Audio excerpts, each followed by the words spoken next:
Nabi Muhammad ni minnah, satu hadiah daripada Allah. Allah hadiah kepada manusia ni Islam. Ambo dengan serban, ambo dengan baju Melayu, ambo dengan kain sarung, orang panggil tak kerti meter, dia panggil tak kerti. Tapi berapa orang kalau kita bunuh Cina, tersenyum orang bunuh Cina ke? Berapa orang? Tak ada. Lepas tu dia rakyat pula Islam tak ada pembangunan. Kalau faham kata tak ada pembangunan. Pembangunan kita boleh tengok. Ambo sebut kamu lebih kurang 40 buah lesen sedut pasir di Sungai Kelantan.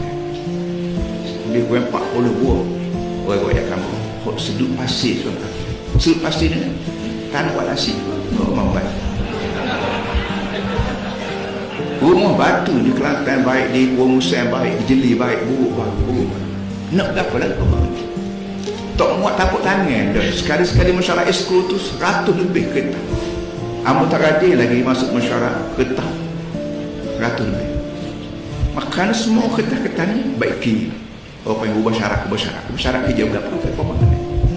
Jadi bila dia tengok Cina pun tak badung baik pembangunan pun ada.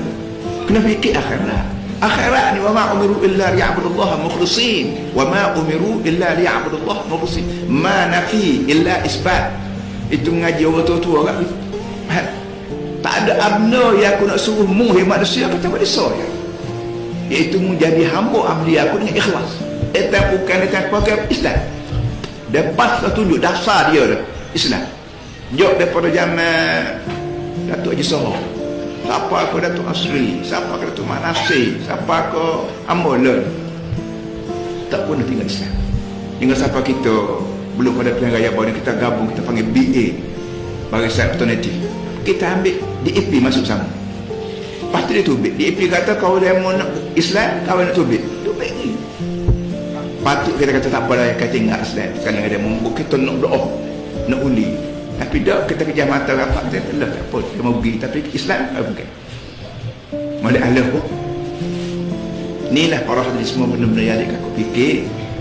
Kerana apa saja kerja buat kita atas dunia ni, akhirat kelak akan ada. Malik Yawmiddin kita, ya Allah aku mengaku mu ni berkuasa penuh hari Ad-Din. Ad-Din ni bukan agama pun tak apa, bukan pembalasan tak apa.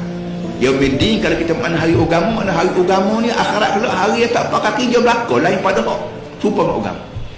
Maya cara agama serupa dengan agama, politik serupa dengan agama, menikah serupa agama, nego-nego serupa agama, budaya serupa agama. Hak tu je hak boleh buka akhirat.